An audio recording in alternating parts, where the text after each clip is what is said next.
Bona tarda a totes, tots.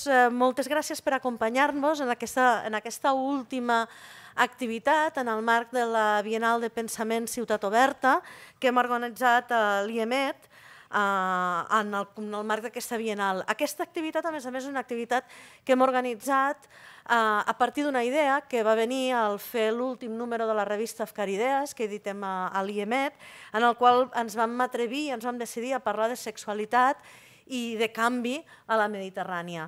A partir d'aquesta experiència i del molt que vam aprendre, tant la meva companya Elisabeta com jo i com tots els que fem aquesta revista, vam decidir que això havíem de continuar discutint-ho i havíem de continuar aquesta reflexió, perquè de fet és una de les qüestions, normalment quan parlem de Mediterrània, quan parlem d'Orient Mitjà, quan parlem de la regió mediterrània, parlem de crisis que se solapen, d'elements negatius, de geopolítica, de revolucions frustrades, i el que ens oblidem és de les dinàmiques molt vives que existeixen, que ja existien fa anys, que continuen existint i que fins i tot s'han anat reforçant aquests darrers anys a la regió. Una d'aquestes és tant el moviment feminista, les qüestions de gènere, com les qüestions vinculades amb la sexualitat.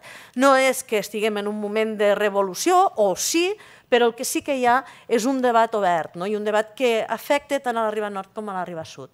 Per tant, pensàvem que des d'aquí, des de l'IEMET, era probablement la nostra tasca propiciar aquest debat amb aquesta mirada creuada entre les dues ribes sobre aquest tema que és la sexualitat, un tema, a més, també molt vinculat a la reflexió sobre la ciutat i sobre la diversitat dins de la ciutat, diversitat, identitat, elements que s'han reflexionat durant aquesta Bienal. Per tant, des d'aquí vull agrair als nostres convidats, al Pol, a l'Eugeni, la Genwa i la Sherin, que ens hagin volgut acompanyar avui, i us deixo en mans del Pol Galofre, que s'ha vingut molt amablement a conduir aquest acte i a acompanyar-nos també en aquesta jornada. Us deixo amb ells i espero que disfruteu i que tingueu també ganes de participar en el debat. Moltes gràcies per venir i espero trobar-vos en les següents activitats, en el cicle de conferències Aula Mediterrània i en les activitats que anem organitzant regularment al llarg de l'any. Moltes gràcies. Per cert, una cosa, si us interessa el llibre de la Sherin, el podeu comprar a fora quan sortiu, que està a la venda. Aprofito per dir-ho perquè és un llibre que, a més, val molt la pena. Sex and the Citadel és probablement un dels llibres més fonamentals per entendre aquestes dinàmiques de transformació que s'estan produint a la regió d'Orient Mitjà i Nord d'Àfrica. Us deixo amb tots ells. Moltes gràcies. Hola. Bona tarda a tothom. Abans us explico una miqueta com havíem pensat aquest acte, en lloc de fer el típic format en el que tothom parla una miqueta i després fem preguntes. Hem pensat o hem valorat la idea de fer una cosa una miqueta més dinàmica, que és que jo m'he preparat unes quantes preguntes, algunes generals i alguna per cada una d'elles, i anirem parlant. Llavors, l'acte d'avui, la xerrada on heu vingut, no és més que en realitat un diàleg entre tres ribes de la Mediterrània, entre tres països que compartim aquest mar, que són el Líban, Catalunya i Egipte, i tres mirades sobre la sexualitat en aquest entorn que és tan divers però al mateix temps tan comú. Us presento a les persones que m'acompanyen avui a la taula i a partir d'allà comencem. Sherin El-Fekki, aquí a la meva dreta, és periodista i escriptora britànica, coneguda pel seu llibre que ja han esmentat, Sex and the Citadel, que és el sexe i la ciutadella, que parla sobre la vida íntima en el context àrab. És un llibre que ha sigut traduït a moltíssimes llengües, de moment encara a català no, i a castellà crec que tampoc.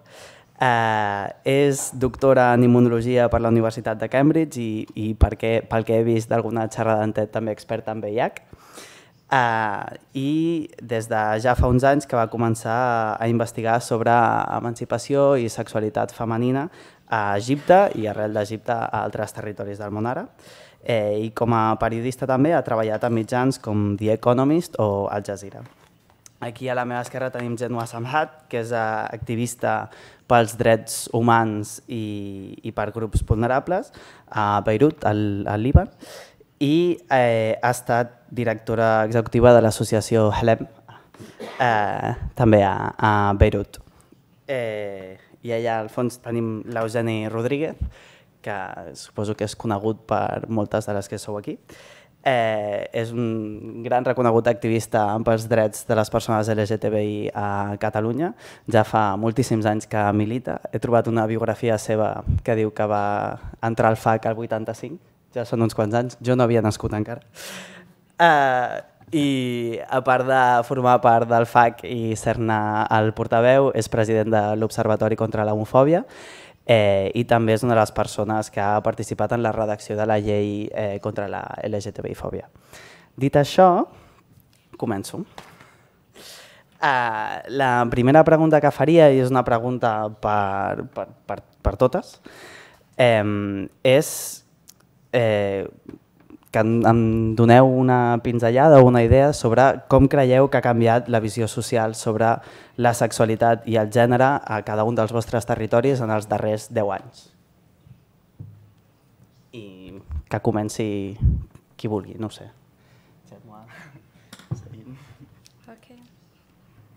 Hello again, my name is Genwa. I'm sorry, I'm going to be speaking in English.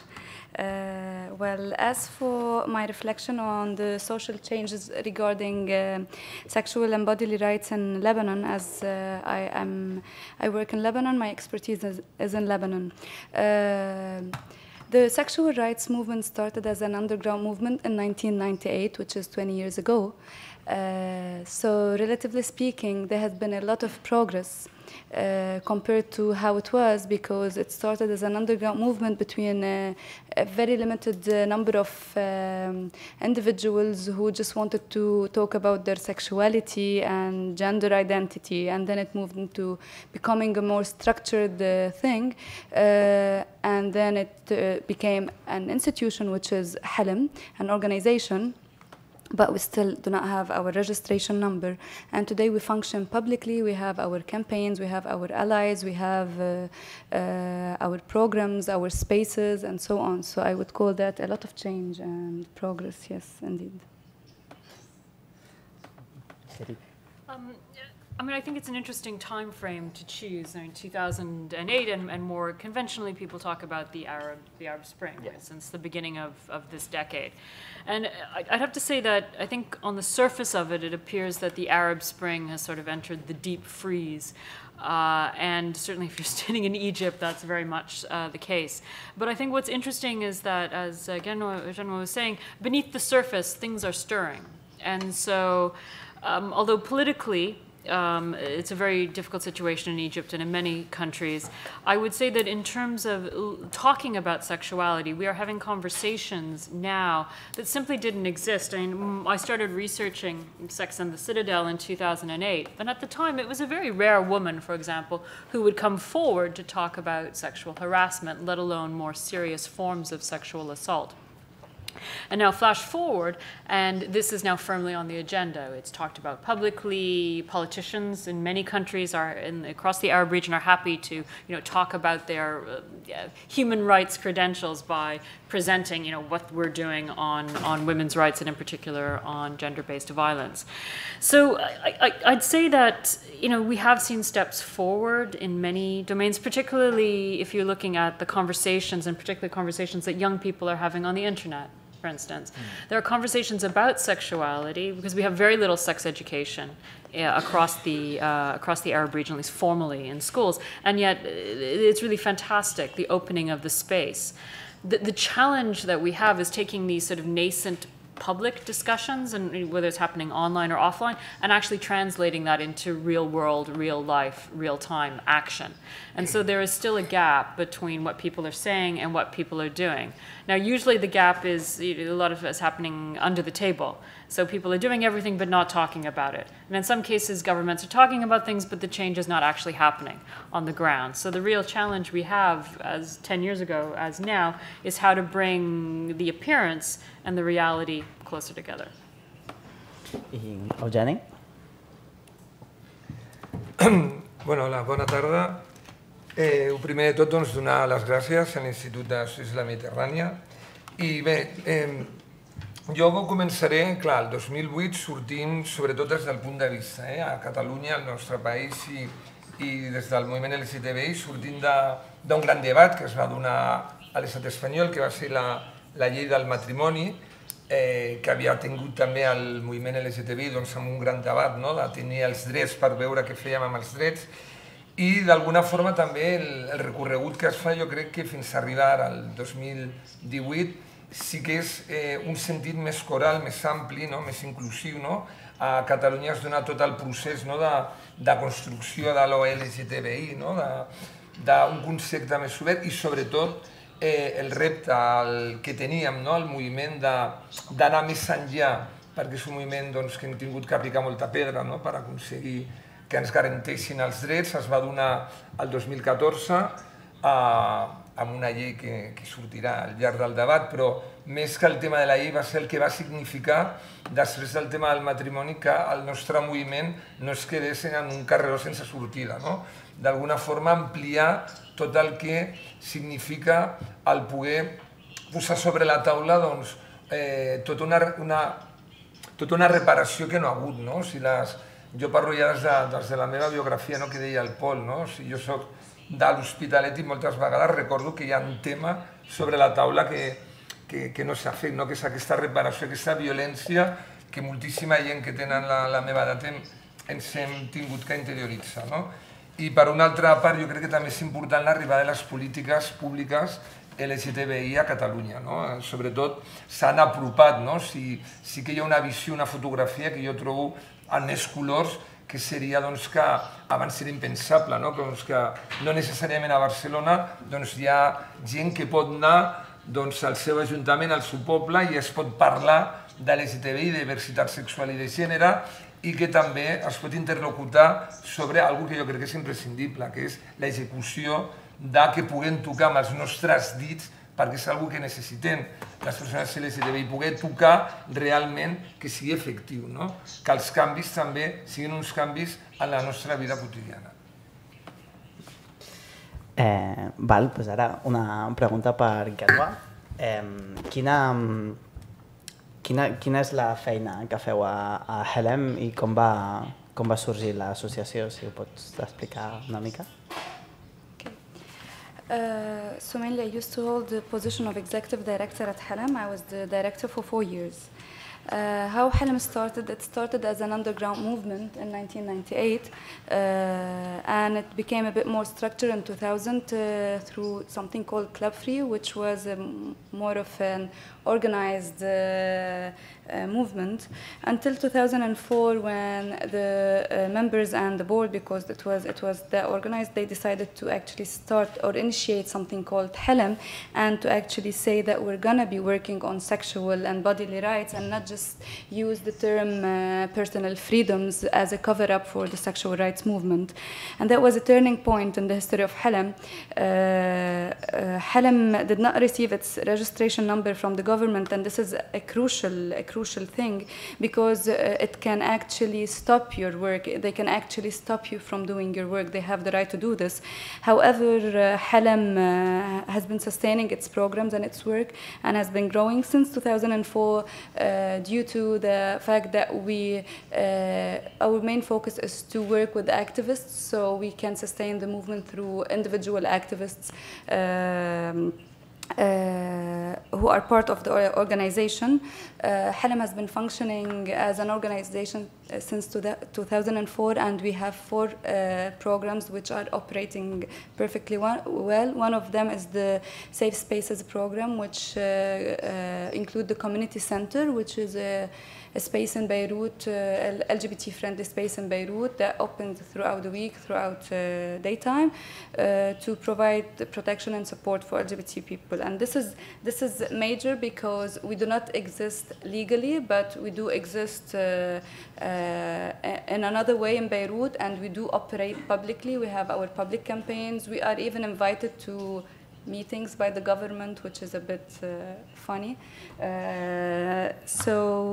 Yes, and 4 years ago, Helem went through a sort of a transition that maybe we can discuss later. Yeah, but At the meantime, I'm no longer the executive director. I left Helm 3 months ago, but I'm still involved in the work of the sexual rights work and in the work of Helm. But Helm is still functioning up till this day with all of its programs. Thank you. And Shireen, there's... Anava a parlar en anglès. En alguns... Perdó. En coses que he llegit teves i que fan referència al teu llibre i l'article que està publicat a la revista que teniu aquí fora d'Afkar Idees, fas referència al concepte de la ciutadella social, de social citadel. M'agradaria que ens ho expliquessis, què és aquesta ciutadella social i com opera i què fa. Well, it's great to be here in Spain and talking about the citadel, because when I do this, when I speak about my book in certain parts of the world, America in particular, I spend a lot of time explaining what is a citadel. But of course, the citadel is a well-known Spanish structure, so that's great. Essentially, I use it as a metaphor for marriage. So basically, marriage is the only socially accepted context for sexual activity in communities across the Arab region. And it's not just any old marriage. It's marriage that is approved by your family, that is registered by the state and is sanctioned by religion. And any sexual activity outside of marriage is, it's haram, it's forbidden, it's aib, it's shameful. Then there's endless lexicon of reproof in Arabic. But the problem is, increasingly, at any given time, there are many, many people who are now outside the citadel. These include LGBT populations across the Arab region, but also, for instance, young people. So one of the challenges we have across the Arab region, less so in Egypt, but in many other countries, is that the average age of marriage is now increasing significantly. In Morocco, for instance, the average age of marriage for a man is in his early 30s, and for women is in their late 20s. Now, sex outside of marriage is considered to be zina. It's haram in Islam. And the Prophet Muhammad, peace be upon him, suggested that if we couldn't get married, we should fast. Until which time we could enter into marriage and have lawful sexual relations. But the Prophet did not mean that we were supposed to be fasting for 10, 15 years. And so the difficulty we have is a lot of young people who are really denied their fundamental sexual rights. If you can't get married, it's very hard to move out of your parents' place, for instance, particularly so for women. I talk in the book, the only sort of date that you can bring back home, frankly, is an edible variety. There's no chance of you bringing back a girlfriend or boyfriend openly to most households. If you don't get married, if you can't get married, then you're not establishing a family. You're not reaching all the milestones of adulthood. So again, the citadel is very important to be married. But there are lots of other groups that are not getting married. Now, sorry, let me go back to the young people. The reason they're not getting married is economics. Men are expected to pay for, the big white wedding and beyond. Marriage has become an exercise in, conspicuous consumption in many communities across the region. And men are also, young men in particular, are facing double-digit unemployment rates, which was one of the major drivers of the uprisings in the Arab Spring, the lack of opportunities. And so there is this group that is unable to be inside the citadel and realize their sexual rights. You mentioned women's voices in my book. I talked to a lot of women across the region, and one of the issues they faced is that we have a really high female education rate in the Arab region. I'm not sure if you're aware, but in many countries in the Arab region now we have more women than men in university. The problem is that women are not necessarily getting jobs. That's a whole different story. But the other difficulty is that, as I talk about interviews with these dynamic, successful, intelligent, fantastic women who want to get married and can't find husbands. And the reason they can't find a husband is the fact that the men are not particularly interested necessarily in having a woman who challenges the traditional framings of gender roles. So they're also outside the citadel. And then there are other populations as well, for example, sex workers and the like. And so you have this very big group of people who are unable to realize these fundamental human rights. And the question is, what are we going to do? How are they going to be able to lead safe and satisfying and pleasurable sexual lives, while also keeping in, as most people do want, in my experience in conversation, also keeping in with the, moving along the grain of religion and tradition and culture. How can you square these really contending forces? And that's the big challenge. Thank you.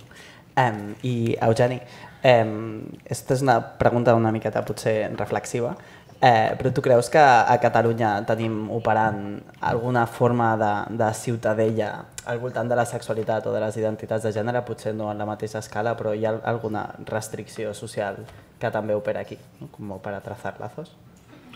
Bueno, jo crec que a Catalunya, bueno, explicava al principi de l'altra pregunta, no?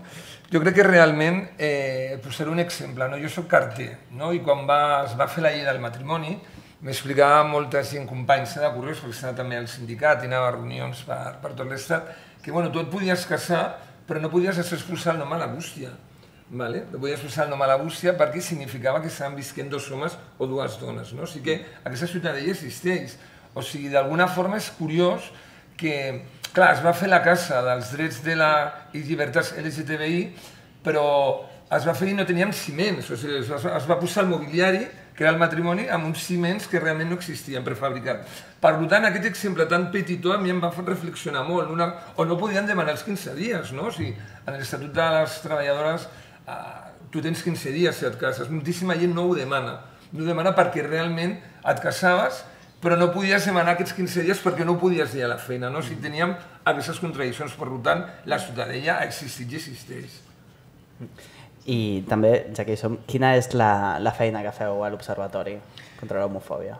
La feina que fem a l'Observatori, l'Observatori és un projecte, va néixer dins del Fons de Lliurament Gai de Catalunya i sobretot amb un fet molt impactant, jo crec que dels més impactants, com va ser l'assassinat de la transsexual Sònia al Parc de la Ciutadella, precisament, d'una forma bestial per un grup d'extrema dreta, que després m'imagino que parlarem també de com estan tornant. Va ser un assassinat terrible i els activistes que estaven en aquest moment ens van fer la idea de que teníem una estructura mínimament consolidada per poder portar tot el que significa, no deixar impune un assassinat tan gran com aquest, i vam fer una oficina antidiscriminatòria.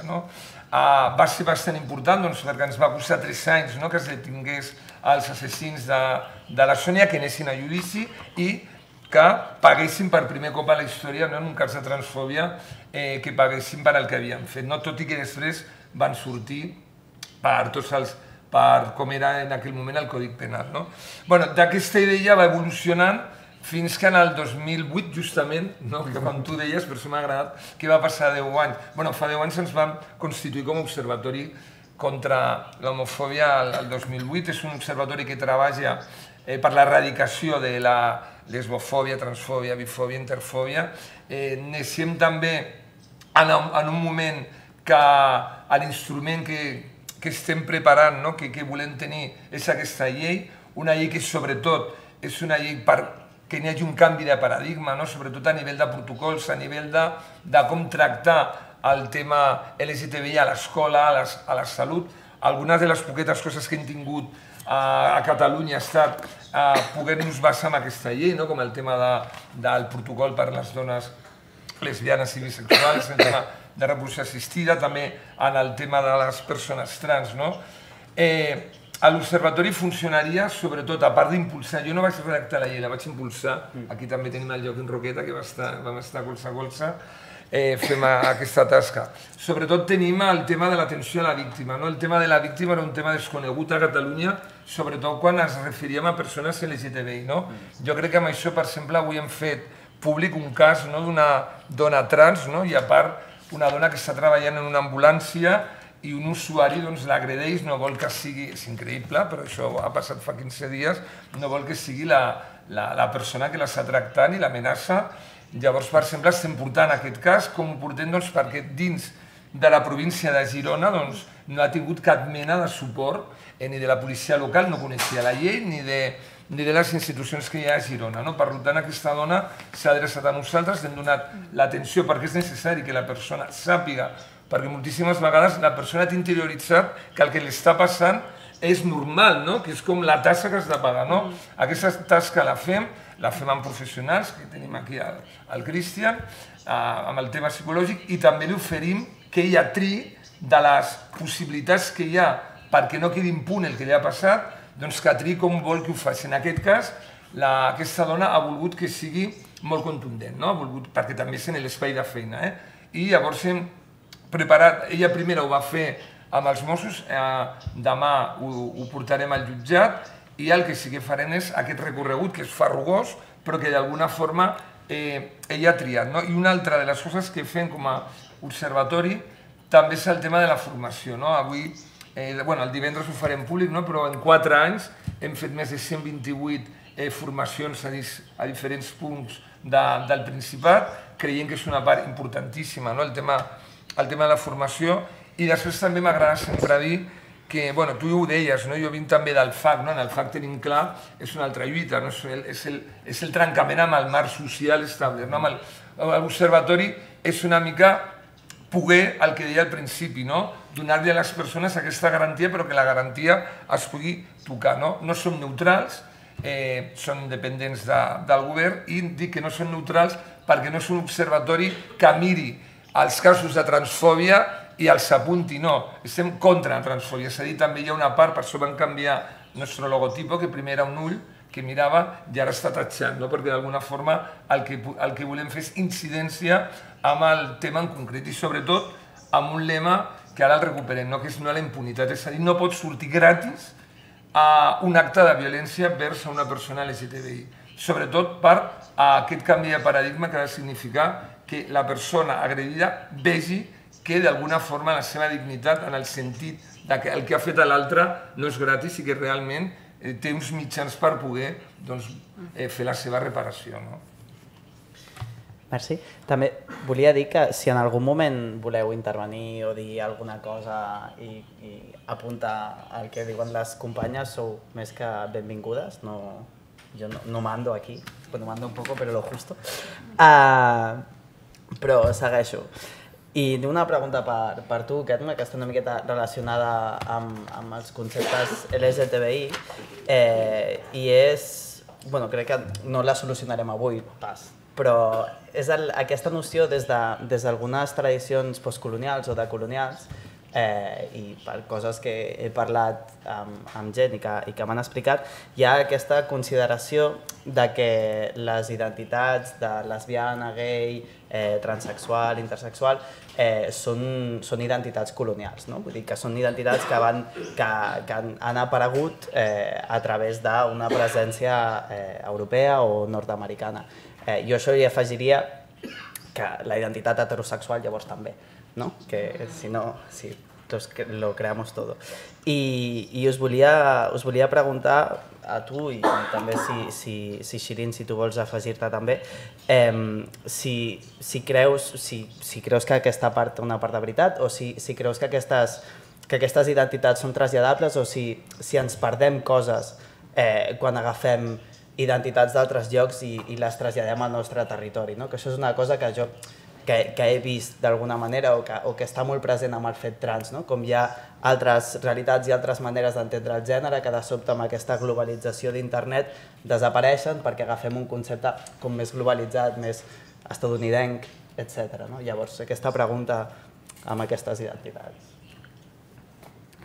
Well, interesting indeed. This is a very common discourse that we get to hear a lot about in the MENA region, which is the Middle East and North Africa. And speaking of Lebanon in particular, it is something that we actually deal with whenever we want to talk about sexual rights, LGBT rights, bodily rights. We're always having this counter argument that these are imported ideas and it's ideas from the West and all of that. However, sadly, we do have a very bad memory, a very short memory within the region. Because if you get to do a deeper research into sexuality and gender identities within the region of Bilad al-Sham, you would see that people were quite familiar with non-normative sexual orientations and gender identities, and it's all obvious in the arts that we still actually interact with until this day, and with a lot of poets, artists, and drawings, and a lot of art and literature. But somehow we tend to believe that whatever we do not like is somehow imported from the West.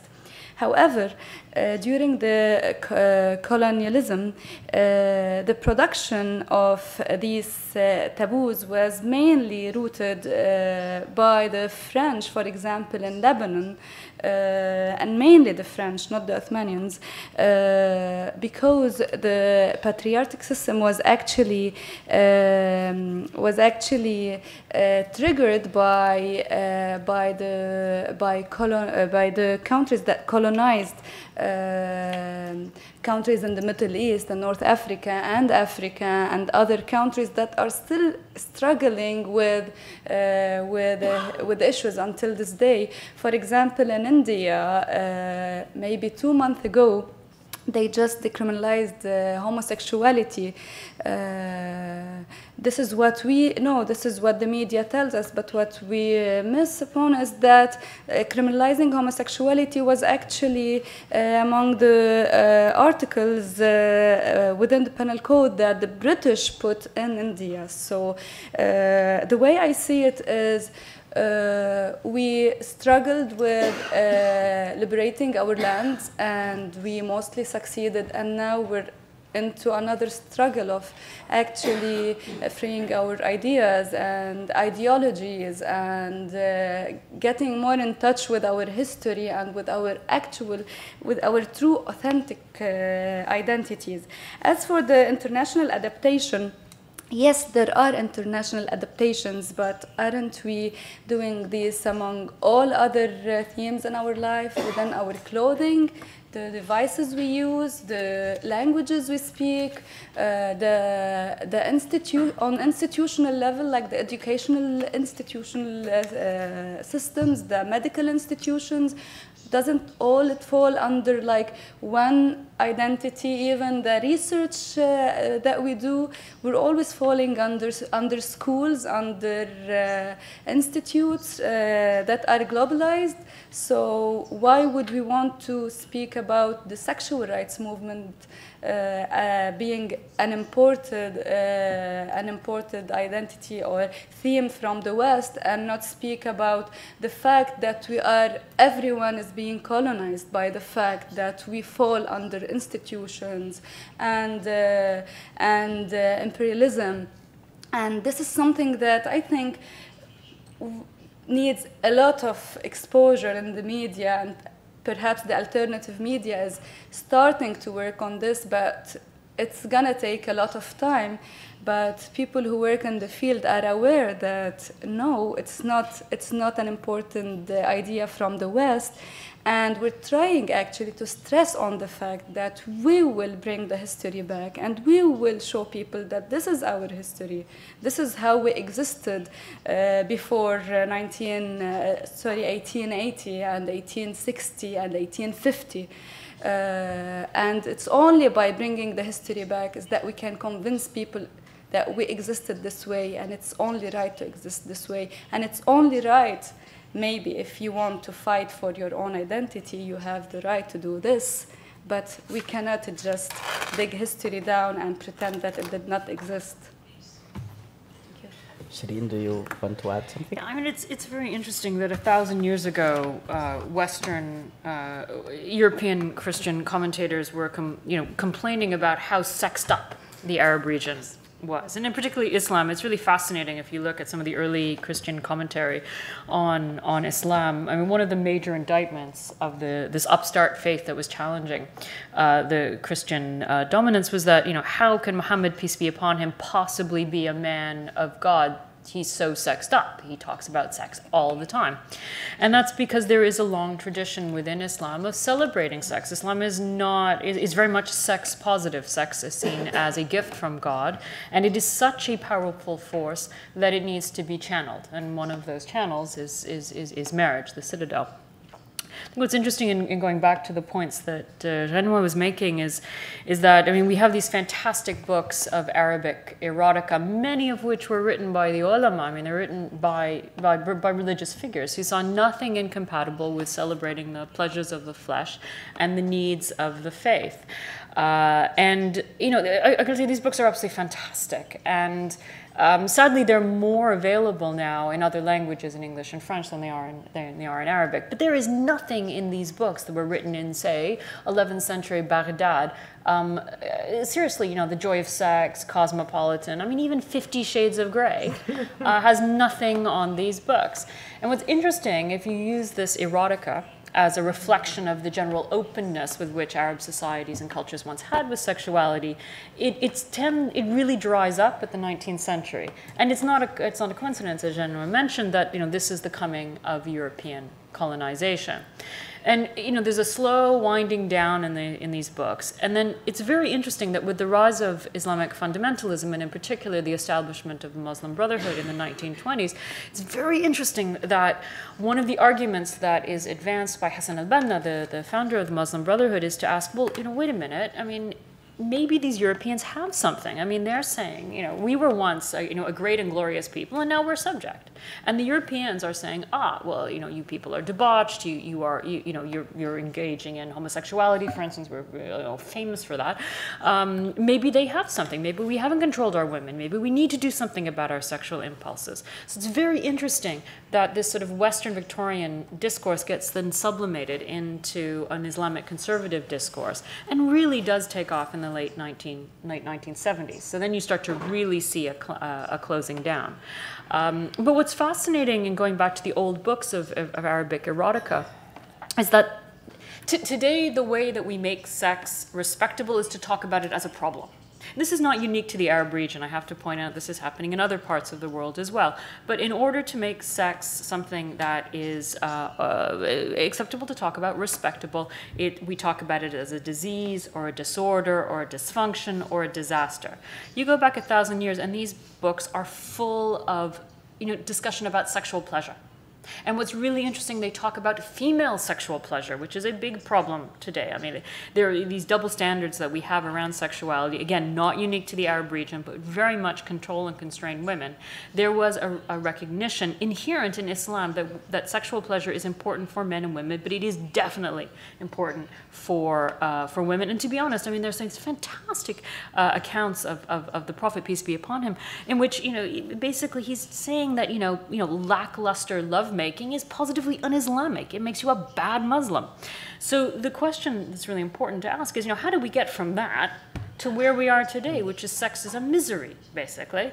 But what is key also to all this is that when Arab civilization was at its, you know, cultural, political, and economic pinnacle, and I give you that was a long time ago, in the Abbasid period, we were very much more comfortable with our sexual skin than we are today. So I think the argument that Helen makes and others who are working on sexual rights is that it's important. What happens in the bedroom is not so much a sideshow to everything that's happening in the big public domain of politics and economics and culture. It is absolutely essential, because what happens in our intimate lives connects to what happens in our political and public lives. And that's why I think I have great admiration for groups like Helen and others that are doing the hard work, even as it's frozen over on the surface, who are trying to make these changes in our personal lives, because it will eventually, you know, and eventually is a long time, I give you that, connect up to our public lives.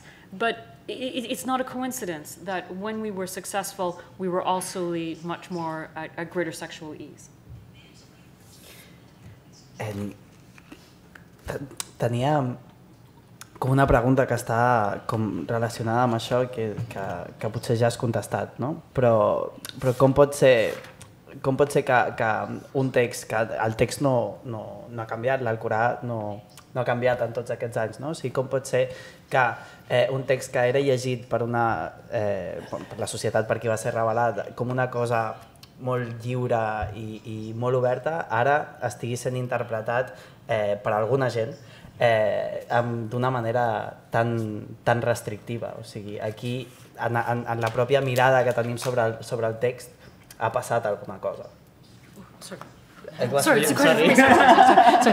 mean, because truly the devil is in the detail here. So the point about Islam is that it is. I mean, the Quran has, there is the text, but there is a lot outside. I mean, Islamic jurisprudence, for example, draws on a lot of different sources.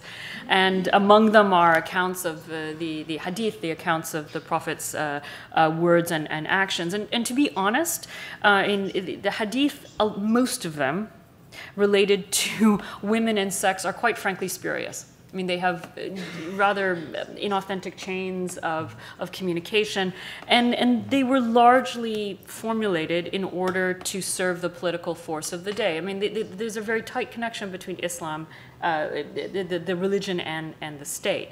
I think what's important to note is that this is not unique to Islam. If you look across the world at populist right-wing movements, they are taking religion, they're taking sex, actually, and women's bodies, they're wrapping it up in religion, and they're using it as a tool of social control. And you don't have to go to the Arab region to see that. I mean, you can just head to Eastern Europe now, for example, or Latin America, or indeed the United States.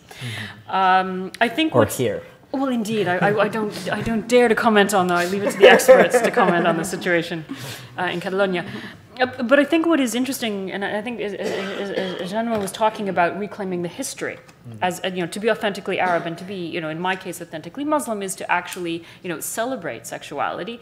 I think it's also important for us who are liberals who are working in this space to put it bluntly, to engage in a sort of Islamic jiu-jitsu, if you like. I mean, turn this around. If the conservatives are going to take these texts and throw them at us, well, let's throw them right back, because there are, it's not black and white. Conservatives paint this as black and white, haram, halal. It's not. There are at least 50 shades of gray in almost any point related to aspects of gender and sexuality. So we need to explore that and have the confidence to explore it. But I've worked with many of Genwa's colleagues, and I understand completely why they don't want to engage with religion. I mean, many LGBT people I know, individuals, have been on the receiving end of incredible prejudice and discrimination from religious figures, both individuals and organized religion. But I'm also working with groups. For example, there's a group called Musawa, which is an international organization of academics and activists who are looking to find space for women's rights, including sexual and reproductive rights, within the context of Islam. We need to get into the texts and look at the possibilities for openness, because the people on the other side who are trying to shut us down understand the power of religion and sex. And I think as liberals as well, it's harder for us, but we also need to look at the possibilities for openness, not just the possibilities for control and constraint. Thank you.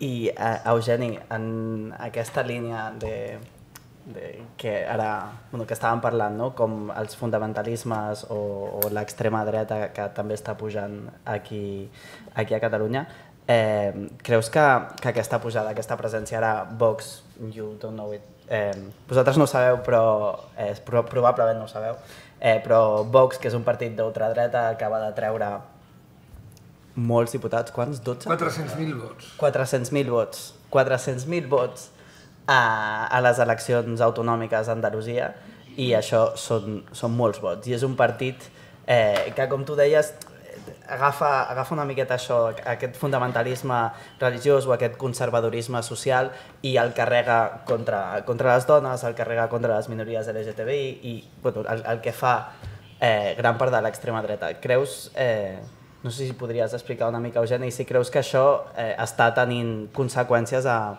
aquesta pujada de l'extrema dreta està tenint conseqüències a la homofòbia social que vivim al carrer aquí? La veritat que jo crec que ahir va ser un dia que ha passat de la història, perquè realment a vegades quan veus uns resultats d'aquesta mena sempre busques el tant per cent, no, és incontestable, són 400.000 vots mires el 12 i 12 diputats, o sigui, mai a la història, no? O sigui, quan Podemos va entrar, per primer cop a les europees va entrar amb 5 eurodiputats i va ser primera plana en tots els diaris, no? O sigui, realment és un monstre. El monstre ha arribat i arriben per quedar-se, o sigui, jo ho tinc clar, no? Nosaltres el diumenge vam fer, com a observatori, vam fer tuits, no? Manifestant-nos, parlant, per exemple, amb companyes d'allà que es presentaven trans, no? Parlant amb elles, i bueno, es va obrir un hilo en el Twitter terrible, no? De gent dient que clar, perquè Vox el que diu és el pitjor dels feixismes, no? Perquè està amagat, no? O sigui, també és el pitjor perquè, bueno, ja hem viscut experiències que tots coneixem, no? O sigui, el pobre vota el seu verdugo, no? Però en aquest cas, amb el tema trans, el que diuen és que no pot estar dins de la seguretat social, no? Que és una cosa terrible perquè al final acaben els debats parlant de que, clar, no m'entra el dentista a la seguretat social i, en canvi, a una persona l'entra la resignació. Clar, la resposta és que tu no et lleves un dia, pots llevar un dia que et faci mal a la muela, però tu un dia no et lleves a dir, mira, hoy iré al médico y le voy a decir que me cambie de sexo, no? O sigui, realment és infame, patètic, i jo crec que fa un mal terrible, no? Perquè banalitza. O sigui, l'extrema dreta, el seu primer objectiu és banalitzar tot el que és les conquestes que han tingut, no? El moviment feminista i el moviment de defensa dels drets LGTBI. És banalitzar-lo per posar-lo en un punt en el qual aquests 400.000 vots vegin d'una forma clara que els diners, o sigui, és la demagògia més gran, que s'estan destinant a aquella minoria, estan impedint que el teu fill pugui menjar o pugui anar al dentista. No? Per tant, és un discurs que s'ha de combatre ja ara, no? Absolutament. I s'ha de combatre perquè, d'alguna forma, al no fer-lo, per això, bueno, després ja entrarem, no? Però per mi el pitjor de tot és la banalització, perquè la banalització és el caldo de cultivo del feixisme. I no creus que en els darrers anys, o jo com a mínim tinc la sensació de que mica en mica aquest discurs feixista cada vegada campa massa a sus anxes. O sigui, hi ha com més agressions, hi ha més gent que amb aquesta cosa que diuen no, és que ara todo es políticamente correcto, ya no se puede decir nada, etc, etc, cada vegada, o sigui, tenen com menys por de sortir i votar a Vox, no? Menys por de sortir i muntar un partit. Sí, bueno, l'altre dia, no fa molt, que aquí estan els companys de la Crida, van vindre els d'After van vindre a Catalunya, no? Van fer l'acte, van tindre una contesta, una resposta al carrer, que jo crec que és la fonamental, no? Però per altra banda, a nivell de les institucions, també sempre es crea aquest debat, o sigui, en el qual al final l'important és el que estaven dient, no? O sigui, de esos polvos, estos lodos, no? O sigui, si d'alguna forma tu no tens claríssim que l'odi s'ha d'erradicar absolutament sempre, perquè al deixar-lo i al banalitzar-lo crea doncs, el que estem veient, no? Que d'alguna forma, clar, a Vox no l'ha votat, jo he estat mirant els resultats i bueno, ha guanyat, sobretot ha guanyat en llocs que hi ha el tema de la immigració, no? Del Gibraltar, etc, no? En la comunitat andalusa, però ha guanyat en les classes obreres. Per tant, el tema és, si tu mires el programa de Vox, que és ja l'educació i la salut ja no són universals. Per tant, a l'eix clau del feixisme, no? Al final, los pobres aniremos a la universitat, per tant, no podrem tindre els instruments i els morirem abans perquè no tindrem sanitat, no? O sigui, és l'esquema bàsic i realment, i jo no vull ser alarmista, però s'ha quedat i realment amb la consciència, si estic parlant a nivell general, o sigui, hi ha un canvi molt heavy en el sentit de tindre clar que això no pot passar, o començarem a veure d'aquí a uns dies, perquè moltes teles no parlen de l'extrema dreta, parlant del partit de Vox, quan parlàvem, per exemple, en el cas nostre català, del procés, ens deien nazis, ens deien totalitaris. Jo no he sentit ahir en les tertúlies ni els deien totalitaris, ni els deien nazis, ni els deien feixistes, quan és un partit feixista, no? Per tant, bueno, és que és la pregunta que em treu de polseguera, perquè crec que realment, jo t'ho dic, o sigui, jo estava amb la meva mare ahir, no m'ho creia, o sigui, perquè clar, volia veure... No, és incontestable, o sigui, realment, bueno, han guanyat per la porta grande. Clar, això també ens hem de fer una autocrítica de com és possible que hàgim rebentat les portes, les finestres i s'hagin colat com un xumani per tots els pobles d'Andalusia. Sí, és una reflexió que ens tocarà fer i feina que ens tocarà fer. Si us sembla, vaig a fer com una última ronda, algunes coses que tengo en el tintero i que no me quiero dejar, i després obrim a vosaltres, a que participeu. Clar, no sé què escoger. Jo tindria com dues preguntes per tu, Genwa. La primera, també en relació amb el que parlàvem abans, és una pregunta de quina és la presència que té l'islam queer a Beirut, aquesta relectura dels textos amb una perspectiva queer, quina presència té, si en té o si no en té, i després alguna forma, si podries parlar de col·laboracions o sinergies que es donen entre altres entitats del territori, dels països veïns, o col·laboracions o sinergies que es puguin donar amb organitzacions d'Europa, si es donen, com, quan i de més. Okay, I'm gonna answer the Islamic queer question first. Well, I think if you get to read about Islamic queer, or if you hear about it, you see it as a one package, Islamic queer.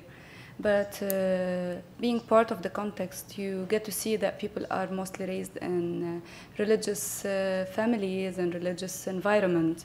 So they are first religious, or people who believe in certain kind of higher power, and when they start discovering themselves in their teenage, or perhaps a bit before, a bit later, they would just go into a struggle between being people who are believers and queer people with a non-normative sexual orientation and gender identity. So do they exist? Yes, of course they do exist, because believers exist like agnostics, like atheists, like all other groups in Beirut, and queers do exist. So is there any form of intersectionality? Of course. The major issue is the struggle that they have to go through, because they tend to see themselves doing something that is haram, which is like forbidden, and at the same time they are queer and they just cannot change it. This is who they are.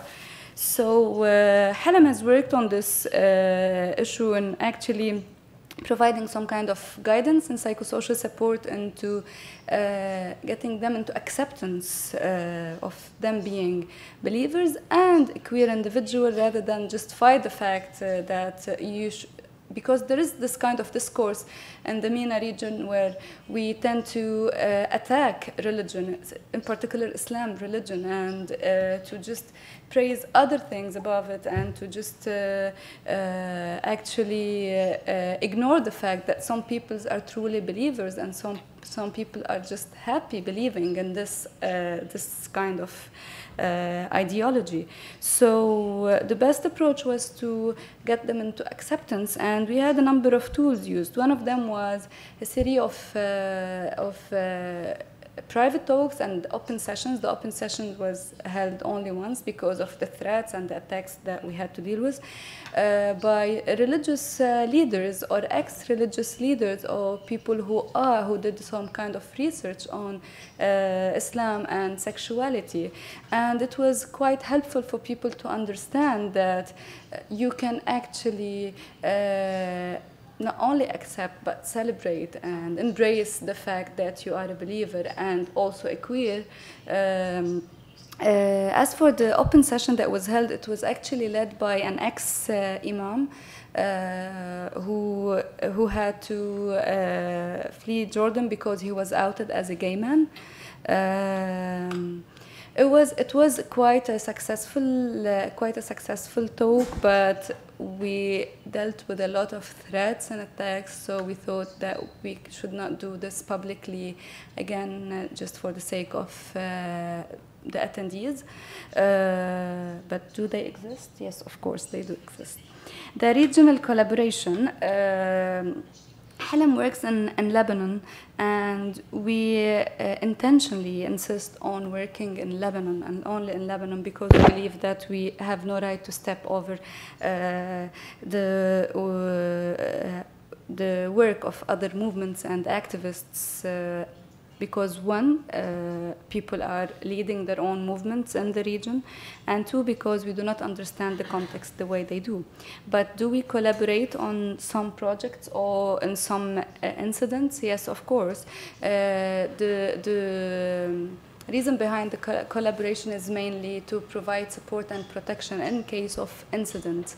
That's what we mainly do. So, for example, when an incident took place in Cairo 4 years ago, when a journalist, her name was Mona Rai, yeah, she just outed a gay-friendly space on a local TV show, and the police just attacked that. It was a Turkish hammam in Cairo, and they just arrested everyone, and there were cameras and everything was recorded. So we did, of course, collaborate on that incident because they needed support and protection. It was not just Halim, it was the whole region collaborating on this.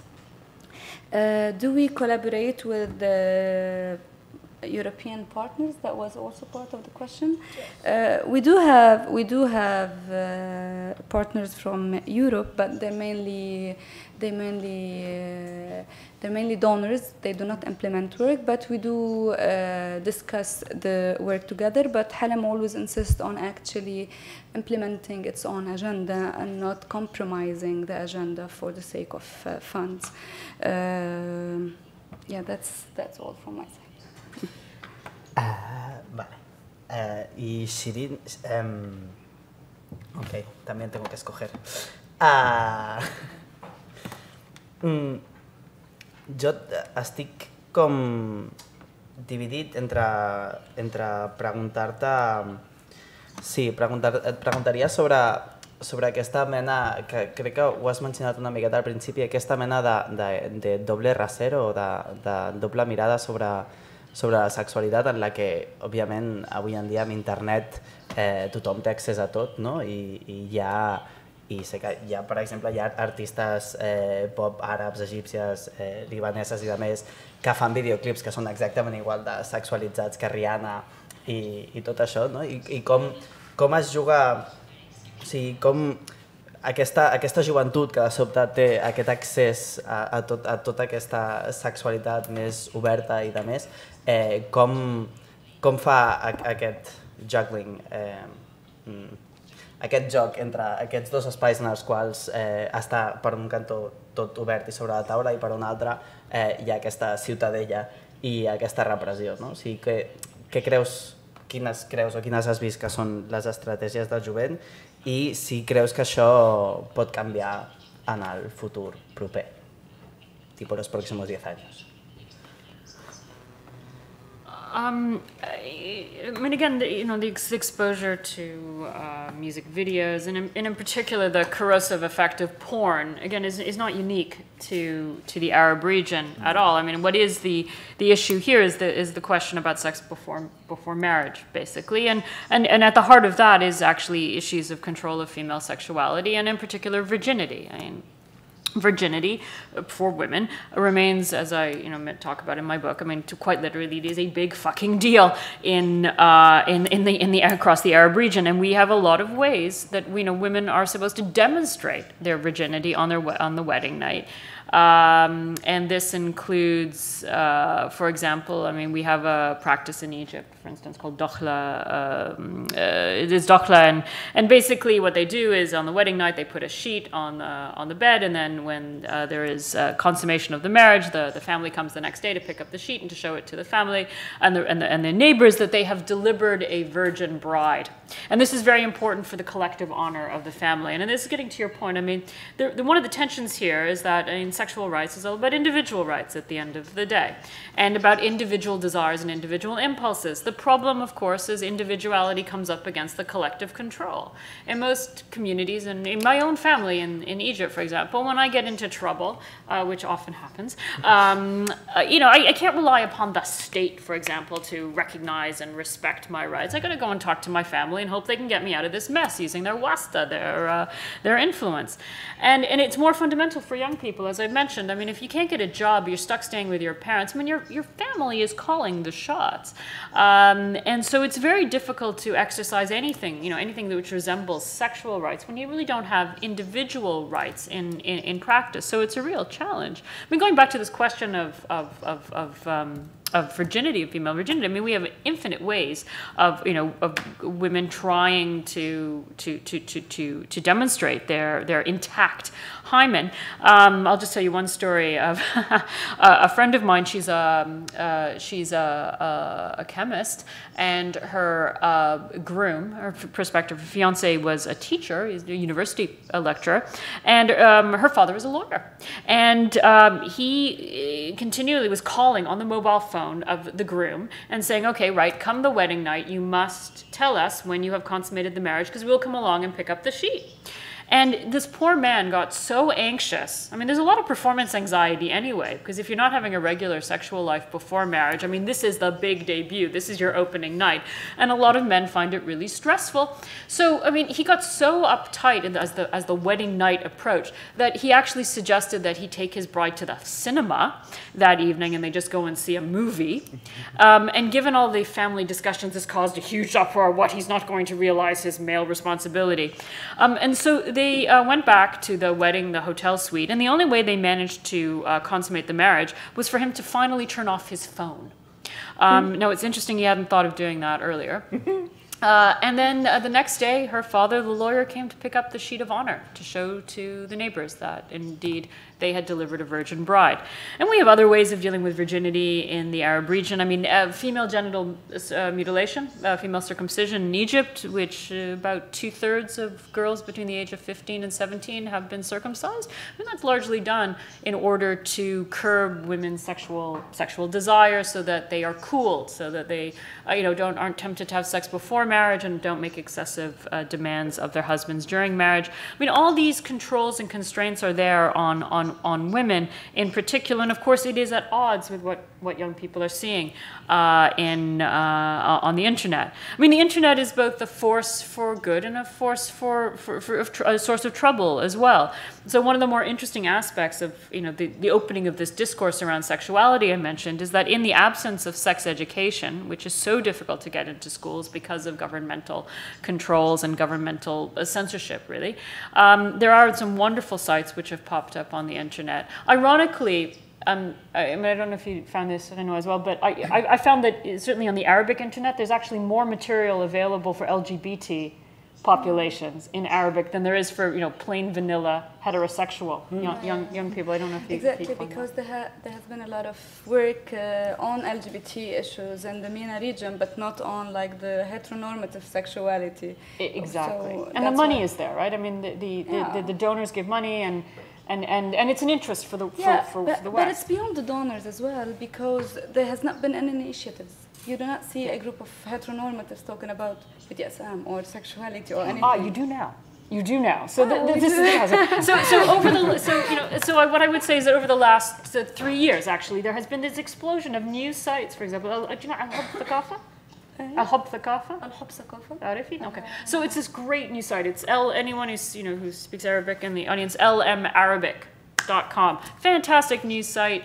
Fantastic information, sexologists giving advice to young people. It's really full frontal. Yeah. It's fantastic. It's straightforward. It's factual. It's judgment is parked. Operated by who?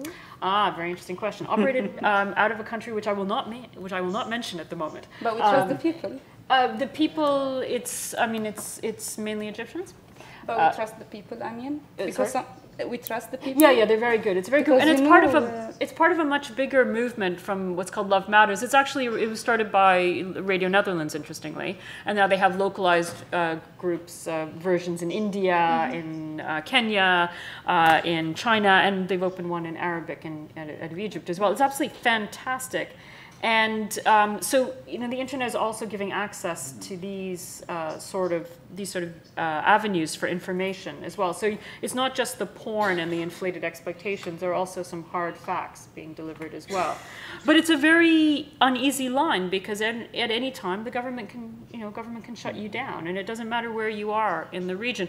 One of the magazine, Macaulay. Jordan. Macaulay. Maybe but it's mostly LGBT oriented. It is. But again, they're playing playing big cat and mouse with the government about being shut down and creating mirror sites and all that. So it's not easy. The work that activists are doing in any part of the world is not easy. But again, I think for young people, it is giving hope to those who have access. But we need to keep in mind that there are many who don't. But what's important about the Arabic discourse as well is reclaiming Arabic as a language of sexuality, which has really profound implications. I've met Palestinians living in Israel, for instance, and for them, being able to talk about sex, this intimate life in Arabic, and not have to use Hebrew, for instance, is hugely empowering, not just personally but politically as well. This is part of the Palestinian identity. So there are a lot of exciting initiatives. It's not all sort of video clips and that thing, but it's hard when you operate in this overarching climate of control and constraint, whether it's at the level of government or it's the level of the family and the community. Thanks. I, Eugeni, ja per acabar, tinc una pregunta difícil, que és una reflexió sobre la llei i sobre la legalitat, no? I ara Shirin, de fet, estava parlant de no tenir com l'estat per defensar-te. Nosaltres aquí, des del 2014, tenim una llei contra la LGTBI-fòbia, que per tant l'estat en un principi ens hauria de defensar o hauria de fer coses perquè estiguem millor. I la meva pregunta és, amb aquesta noció mig anarquista o aquella frase de la Audre Lorde de no desmontaràs la casa del amo con las herramientas del amo, i aquesta noció de si les seves lleis ens poden fer nosaltres més lliures, no? Si ens serveixen, fins a quin punt poden servir les lleis per canviar la societat. Bueno, començaré dient que mira, si és una pregunta que fa temps que corren amb el discurs col·lectiu, sobretot aquí a Catalunya. M'he posat a estudiar dret, t'ho dic en sèrio. Avui he fet a la facultat de dret, estic a dret, perquè realment vull saber com és aquest instrument. Ho dic mig en broma, ho dic mig en sèrio. Està clar que una llei no es farà lliure mai. No estan per fer lliures, perquè en els ordenaments jurídics de dictadures i de totalitaris hi ha lleis. I precisament en el nostre cas venim d'una foto en blanc i negre que era la llei de periodicitat social, que el 26 de desembre d'enguany farà 40 anys que es va treure el supòsit de l'homosexualitat. D'alguna forma, en el moment històric, que és el 2014, que a Catalunya som el primer país del món que fem una llei, atenció, es diu punitiva però no ho és. És una llei que en el pitjor dels casos no ha passat mai, tens 3.000 euros de multes. 3.000 euros de multa, en el pitjor dels casos. Potser menys que un alcoholèmia o passar-te un semàfor en vermell. Vull dir que aquesta és la llei que tenim, no és una llei homonacionalista ni una llei que vulgui, no. És una llei que d'alguna forma, després d'anys i anys de repressió, d'anar a la presó, de no reparar... Ara, per exemple, l'Ajuntament de Barcelona ha fet una proposta que em sembla brutal, que ha estat la regidoria de Drets Ciutadans, a l'ascens, que és demanar a tota la gent que el franquisme la van reprimir, va estar a les presons, van intentar reeducar-les, que tinguin la reparació que necessiten. En aquest sentit, les lleis no és que en facin lliures, les lleis han de garantir, per exemple, la llei 11/2014 comença la paraula garantir, és a dir, per garantir, perquè d'alguna forma està clar que es nota que vaig a la volta, tenia l'article 14 de la Constitució espanyola, que és l'Estatut d'Autonomia i que és de la Declaració Universal dels Drets Humans, que és la no discriminació, però sabem que d'alguna forma que sigui no vol dir que es garantitzi. Per això, les lleis es dona, quan es parlen de nosaltres, és el que et deia abans, es banalitza. D'alguna forma, alguna cosa passarà perquè a Catalunya, en 4 anys de llei, només hi ha hagut 6 sancions. I d'aquestes sancions, només una ha anat a una persona del carrer, 300 euros. Això és el que ha costat a nivell punitiu la llei a Catalunya. L'estudi és fàcil, perquè són 6. Però d'alguna forma, per exemple, la que s'ha fet a València, al País Valencià, a més, les multes són fins a 300.000 euros quan el discurs d'odi ve per part d'institucions on no s'evita. Jo crec que realment la llei, i la pregunta, ja et contesto, seria com és possible que una llei que neix d'un Parlament, que neix de l'Estat, que neix de la institució, com tu deies, la siguem defensant als possibles afectats i no la institució, que és la seva obligació. Què passa? Que moltes vegades estem en un país que les lleis s'utilitzen per al moment de la votació, que és el que surt a totes les teles. Hem aprovat aquesta llei, però hi ha una dicha, que això també l'ha pres, una dicha romana, que era totes les leyes que yo te haré los reglamentos, I ja aprofito per dir, perquè és la nostra llei, no tenim reglament d'aquesta llei.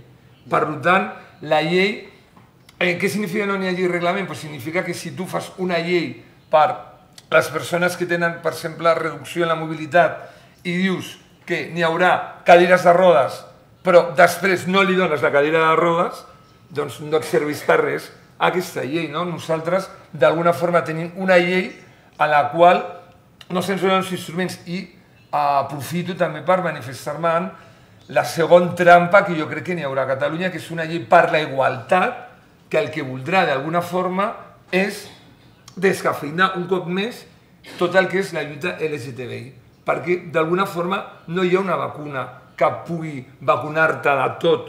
Hi ha persones que potser conviuen amb 2 o 3 malalties i no poden solucionar-se.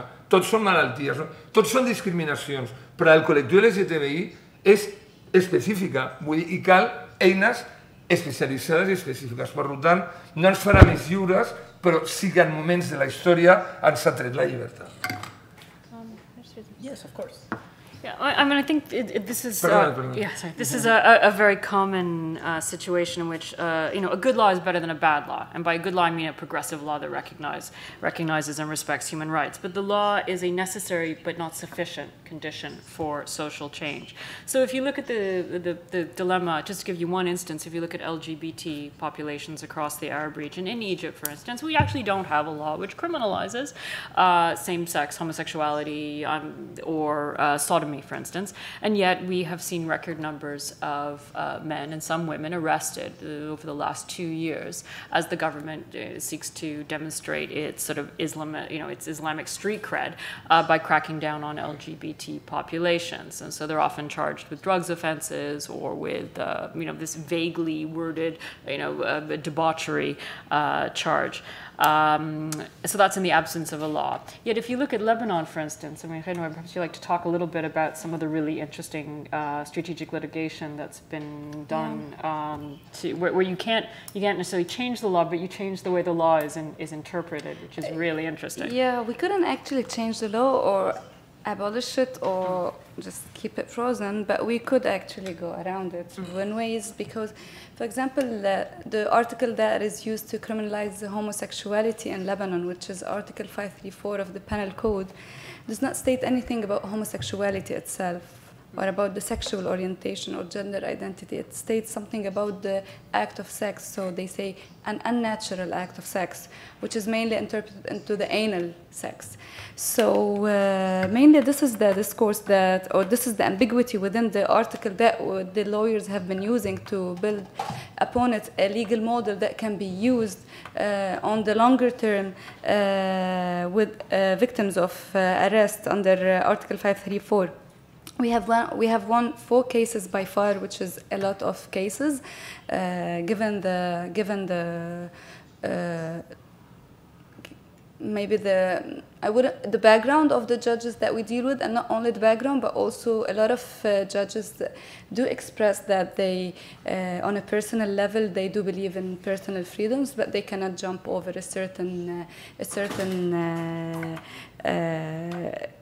jury or something else. So mainly what we do is we go around the fact that what is an unnatural act of sex. This is one. And two is how can you prove that there has been the act of sex itself. And the latest ruling, which was the most progressive ruling, the judge actually ruled them innocent under the fact that, one, there's nothing wrong with anal sex. Two, sexual orientation is a human right, and Lebanon has actually signed on the Human Rights Declaration and other conventions and treaties. And three, and the fact when we say an unnatural act of sex is something scientific, and a legal court cannot actually go into scientific arguments. It's usually the scientific research that gets to give an answer for that. So that was the latest argument for the latest ruling. A lot of people thought that we could actually abolish Article 534 because there was a lot of media visibility, and it was like a huge thing for us. But sadly, we did not abolish the article. Not yet. I mean. Not yet. Yes. Can I just read, because I actually have the ruling in my book, yeah, the 2009, because it's really, this is a the latest one.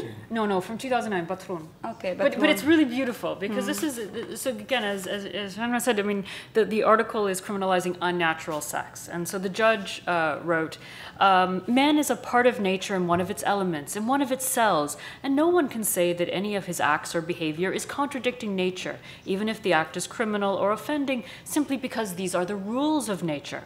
If the sky is raining during the summer, or if we have hot weather during the winter, or if a tree is giving unusual fruits, all these can be according to and with harmony to nature and are part of the rules themselves. I mean, I've yet to meet a judge that is this poetic. But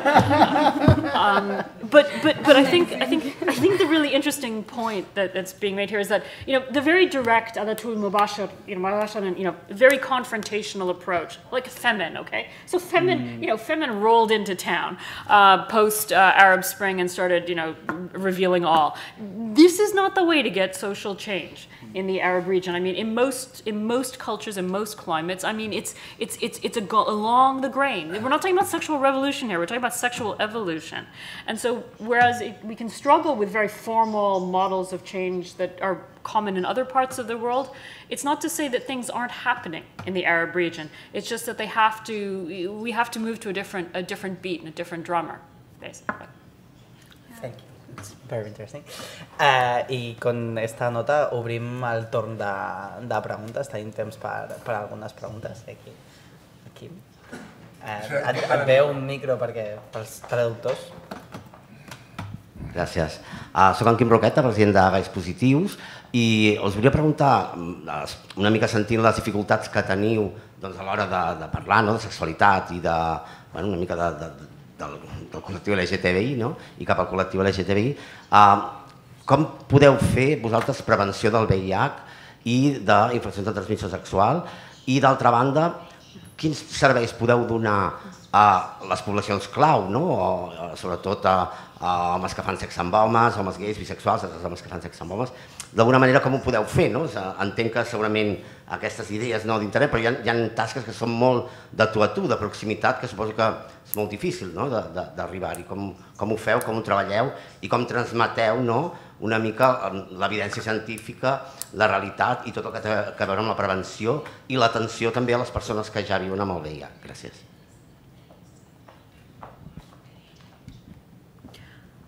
I'll talk a little bit about the general scene and then over to Genwa, because I mean, certainly in Lebanon, you've got some really fantastic new initiatives about sort of doing outreach. I mean, generally, I have to say that HIV has actually been, in some respects, has been a blessing in the Arab region, because again, remember I talked about problematizing sex? It has to be a problem and a disorder and a disease. So HIV has actually meant that it's almost given a white coat of respectability to talk to vulnerable groups, to key populations. Populations that you couldn't do outreach to if it was just a question of sexual rights, for instance. But because of HIV and public health, we can reach out to LGBT populations, to sex workers, to people who inject drugs. So in a sense, it has been a benefit in that regard. The issue about HIV in general in the Arab region is that, on Saturday was World AIDS Day, right? So the numbers, the new statistics came out. And generally speaking, no one pays attention to the Arab region because we have such low generalized prevalences, and that's true. If you look at the population at the large, we have little HIV. But again, if you look at these uniquely vulnerable or, especially vulnerable populations, we have very, very high rates now. And so there has been some good work done over the past 10 years, done by many of the UN agencies, UNAIDS, UNDP. It has been possible to reach out to vulnerable groups across the region, again, in the name of public health. There have been, condom distribution programs. They do have needle exchange. But again, the problem is that because HIV is only in these narrow groups, it's not a political priority, basically. But there has been quite a lot of work also done on stigma and discrimination, which is a huge problem. It's still, things are really bad. I mean, the medical profession are some of the most stigmatizing people I know. I mean, my own family are doctors in Egypt, and they have some of the most homophobic attitudes I've come across anywhere. So it's a real uphill struggle. But I have to say that, certainly turning to Lebanon, there have been some really interesting developments. Maybe you want to talk a little about Marsa and was it M Coalition? They're really at the forefront of what's been happening. All right. This is true. We do have low rates of HIV in the region, but it's on the rise and it's alarming. So it's like maybe doubling every year, and it's like really alarming when it's doubling.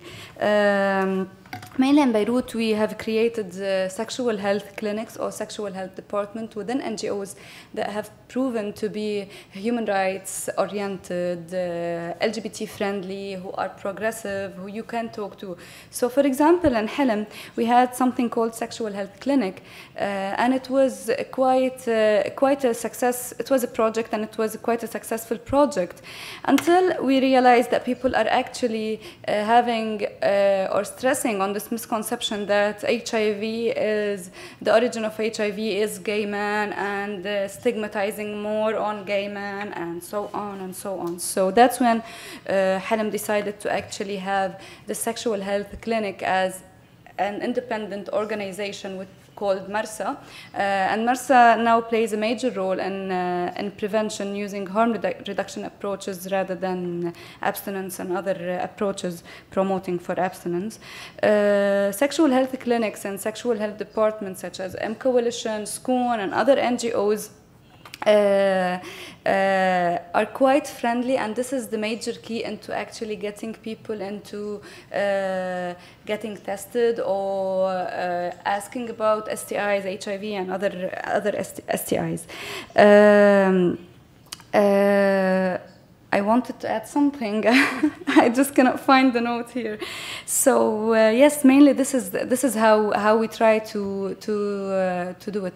And the thing is, we do not only try to raise awareness on STI just for the sake of HIV, but for the sake of people getting tested, for the sake of people knowing how to use preventive tools such as condoms and other tools.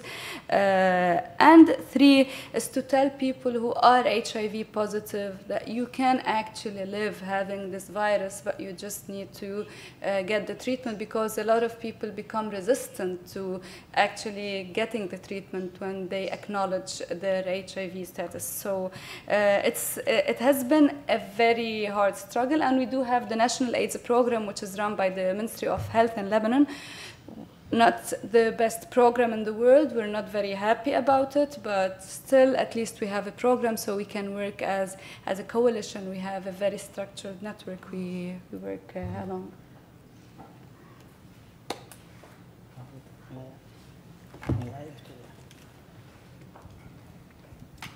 Hola. Entenc que a nivell institucional, a escoles, l'educació sexual no difereix tant entre els diversos països que estem parlant aquí. I la meva pregunta és si crec que és difícil que institucionalment això canvi, hi ha un procés, aquí està costant bastant, encara no s'educa en gènere neutre a la infància, no es parla de la sexualitat com a un acte eròtic i de plaer, sinó només en un tema de prevenció. Creieu que als vostres països, igual que aquí a Catalunya, hi ha possibilitat que aquesta educació vingui des de fora de la institució i que es permeti per a la societat? Entenc que el canvi social que pot vindre de la joventut que està demanant això i que de fet està prenent-ho de llocs que potser no té tota la informació, com estem parlant d'internet, que és d'on probablement prové més diversitat, demana alguna cosa que realment la societat adulta, que és la que té que donar-ho, està preparada per fer? I mean, the state of sexuality education, I mean, in Egypt, for example, is completely lamentable. I mean, I have to say that, to give you just one example, I have a friend, she's a graduate of one of the best universities in Egypt, and she came to me one day and she said, Dr. Shireen, I have a question. She said, I am newly engaged, and I want to know if I can become pregnant if my fiancé stands in front of the air conditioner. So I started asking questions, and it turns out that this graduate, the only sexuality education class she had at school was a plant reproductive biology. So that somehow she thought that sperm were like pollen and were going to waft off her fiancé with the air conditioner and somehow come home to her because she was going to become pregnant. And this is, someone at the peak of Egyptian education. So you can imagine what it's like for everyone else. And invariably in schools, for example, the problem is not just the students, the parents, it's the teachers. The teachers are embarrassed, and they hardly know anything themselves, to be honest. And very often, when it comes time to get to that incredibly uninformative chapter in the textbook, they send the girls out of the classroom, for instance. So we have a lot of issues, and it's not that different from country to country.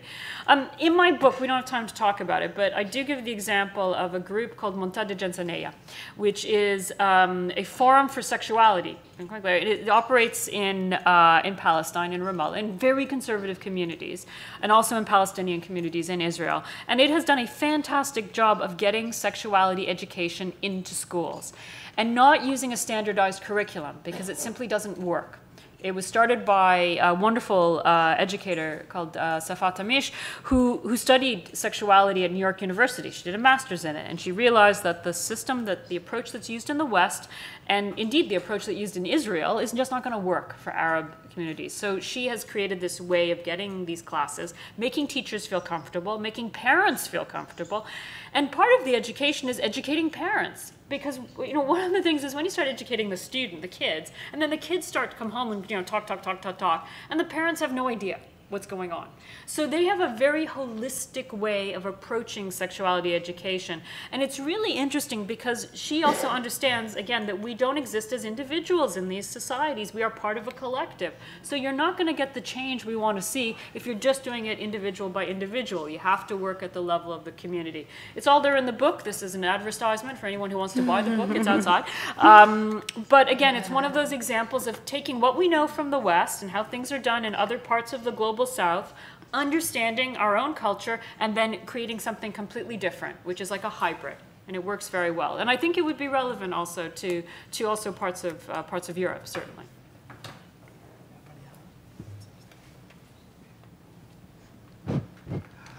Hola, bona tarda. La primera pregunta va dirigida a les dues convidades que estan a la taula. En els vostres països hi ha sèries de televisió en què hi surten personatges de l'LGTBI? Aquesta seria una pregunta.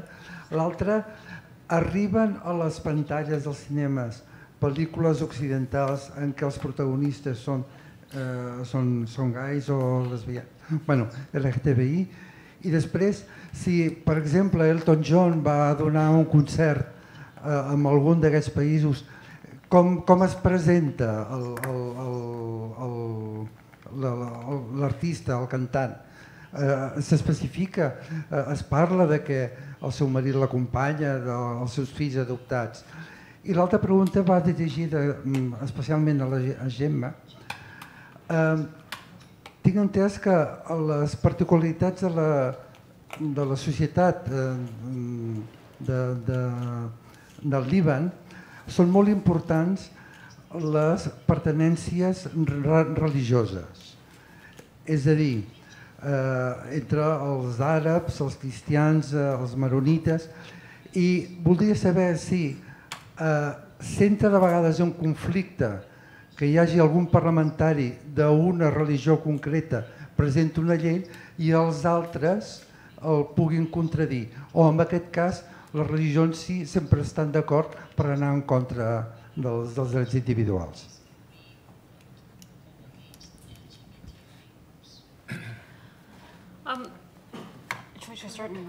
So just on the religion point, because also in Egypt we have a significant Christian Coptic minority, depending on whose figures you believe, 10 to 12% of the population.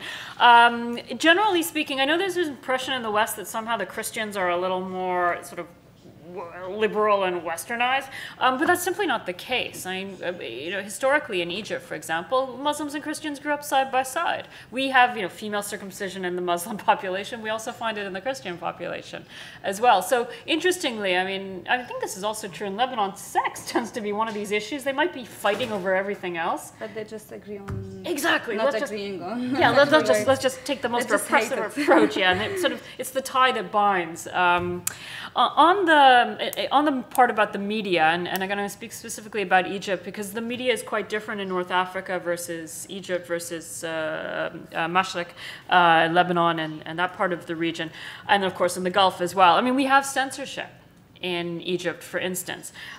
So we have a long history in Arab cinema of presenting non-heteronormative characters. And it's interesting, if you look back in Egyptian cinema, and certainly before the 1980s when we saw the emergence of something called clean cinema, it used to be actually much more open. And there used to be what we call hot scenes. I mean, there would be sex scenes, there would be, clearly, what we today would call gay characters. But that's tended to be airbrushed with the rise of Muslim Islamic fundamentalism. And to be honest, in most TV series or films in Egypt today, I mean, you do see gay characters, they invariably meet unhappy ends, basically. I mean, they usually die, or in a happy ending for an Egyptian movie involving a gay character is that he actually becomes straight, basically. So that being said, we also have now independent, in the West we call that tragedy, right? We now have the emergence of independent cinema. So on the one hand, these are movies that are being made by a new generation of filmmakers. In fact, there's a new Arab LGBT filmmaker, Egyptian actually, based in the US, who's doing only LGBT films about the Arab region, which is absolutely fantastic and broadening the space. But the problem is that these films don't get a wide viewing because they're subjected to censorship, basically. So the state is deciding what can be shown in cinemas. So it's fantastic that the perspective is being shown, but it's not being seen by the large numbers of people that we need to see it in order to shift the community discourse. Finally, on Elton John coming to town, I won't talk so much about that, but a very famous instance that we had in Egypt of Mashroua Leila, an independent Lebanese band, absolutely fantastic. The lead singer is openly gay, one of the very few openly gay celebrities who's living in the region. They came to Egypt about two and a half years ago. Everyone went wild, packed stadium, unfurled the rainbow flag. A couple of days later, all the LGBT people in the audience, or suspected LGBT, hoovered up, taken to prison where they're still languishing. So no, it is not in your interests in Egypt at the moment to come out as openly LGBT. That's not to say, of course, we have, as in anywhere in the Arab region, we have many, many people who are leading their lives in alternative sexualities to the heteronormative, to the heteronorm. You have to do it quietly and be very careful in the current climate. To add on the religion part, well, they do all agree on not agreeing on this. And whenever they want to attack a certain activity we're having or a campaign, they just do it all together. So they truly agree on this, and it would be like the only time they agree on something. However, to be fair, we could identify a number of religious leaders among each and every religion that we could communicate with, we could negotiate with regarding sexual issues. And most of them do not argue on the basis of, yes, I do argue as long as we agree on the conversion therapy and all of that. No, they do argue on the basis of, yes, people can be non-normative and we have to accept this and agree on it. How far can we go with these discussions? How far can people go with these concepts and agreements? I have no idea. We did not develop that yet. We did not develop a project or a program on that yet. But I can tell that we can build something upon these key individuals. As for the TV series in Lebanon, we have this trend of actually making fun of mainly gay men. So whenever you want to present a queer person, it's going to be a gay man, and they're going to be making fun of him. So it's going to be extremely sexualized, extremely not smart, extremely someone who's like the clown all over the place. Everyone is laughing at him, and he is laughing at himself, and it's always in that context. As for Western movies, I don't think any of Western movies with or having LGBT main LGBT issues can actually pass. It will just be censored. So we might have some movies that might have some scenes, but it cannot be like the whole big story, like Swan Lake. It had a lesbian scene, and other movies. As for Elton John, I think Elton John can come to Lebanon and can have a very successful concert with a full house, and people will enjoy the concert. But would they actually enjoy a concert, normative people, the normative crowd, would they actually enjoy a concert by an openly gay Lebanese man? I doubt. For example, Mashru'a Layla have their alternative crowd. Yeah, but it's increasingly popular, though. I mean, I know they started from a really small niche, but I mean, they certainly have their increasingly large following. But I'm not sure that people are paying much attention to sexuality. To their sexuality. Yeah. I think they're listening to the music, because the music is also expressing youthful frustrations, and a lot of the issues that young people are feeling are in the music. So I think interestingly, they may look beyond. Some people look beyond the sexuality. Yeah, this is true. As for the Egypt incident with Mashru'a Layla, I really think it was quite organized, because they could have just not let them in. It was not like something that was like hidden or an underground thing. It was out. He's out. The lead vocalist is out. He's not hiding it, but he could go and have a concert. I tend to believe that they just need to find something every now and then to just distract people from the fact that they are corrupt and people are drowning in major critical issues, but we just need something else to distract them. So, for example, 2 days ago, it has been like the talk of the town in Egypt, the dress that Rana Youssef was wearing, and today there was this show. I just watched the interview that some man was interviewing Rana, who was Rana, right? Yeah, who was actually sitting in having this body language and facial expressions of a victim who's just regretting what she did, and then suddenly the interviewer tells her that the lawyer actually no longer wants to proceed with the legal suit that he had against her, and she actually thanked him. And the interviewer was telling her he did this because he thought you can be his younger sister, but you have to promise that you will not be wearing such clothes again. It was on a national TV, and it's all over Egypt, and the poverty in Egypt is over 40%. I think they just need distractions. Yeah. Fem una darrera pregunta. Hola, soc Emili Vidal del programa de gènere de l'IEMET. Moltes gràcies perquè és realment molt interessant i es fa curt per parlar de tots els temes que heu tret.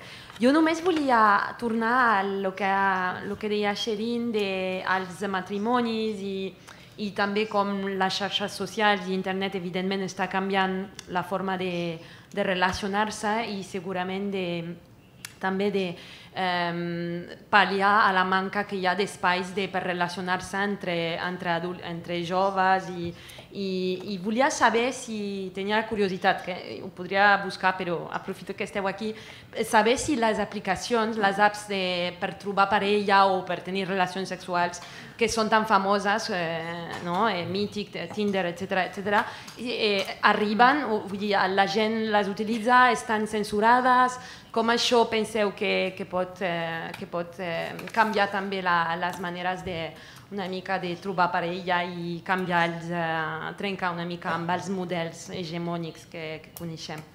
Merci.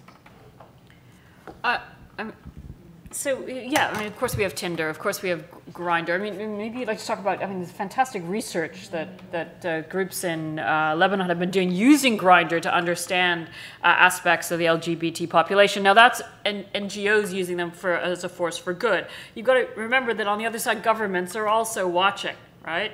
So they can also be using these apps to actually target gay men. So it's very dangerous, generally speaking, if you're in this climate. You think the apps are going to give you freedom, but you're still in the real world where the usual rules apply.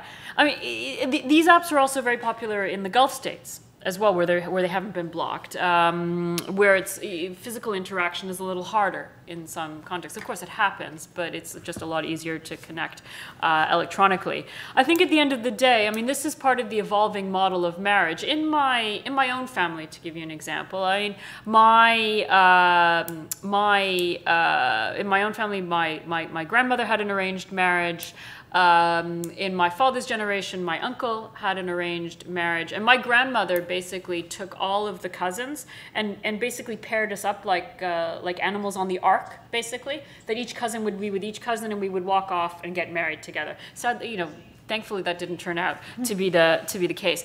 But the point is that the evolution of marriage has gone from these very structured, arranged, very much family controlled structures, and I'm speaking in Egypt and in much of the region, to which now young people have more freedom to meet. So when they've done surveys across the Arab world about how have you met, when they talk to young people of how have you met your partner, it tends to be you meet through family or you meet through neighbors, basically. There's some sort of connection there.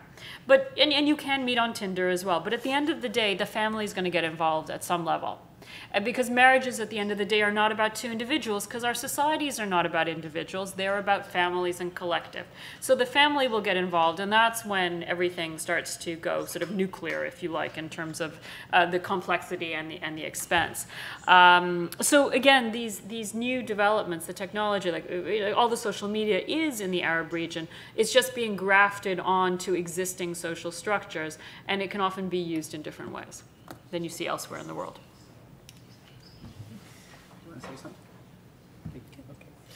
No sé si tenim temps per una més. Hi havia una mà per aquí. Sí? ¿Me dais permiso? Sí. I ja amb això ja tancaríem. Sí, aquí, davant. I just got a question for Shirin and Genwa. It caught my attention the fact that you asked about Islamic queer, because I thought at this moment that, of course, you weren't asking about Islam as a socio-economic and a legal system in most Muslim-majority countries.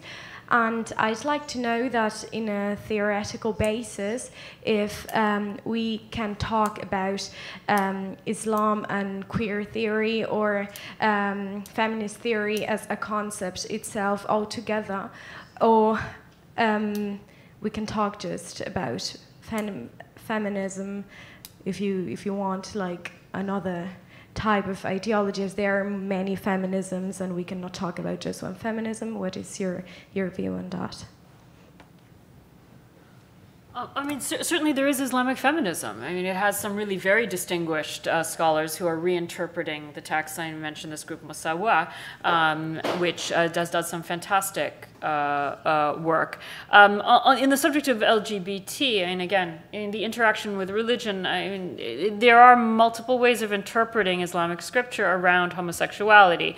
And there have been some incredibly innovative and highly constructive ways of looking at our key texts that actually turn the arguments, the conventional arguments around and open up the possibility for acceptance within the context of Islam, not just homosexuality, but also trans identity.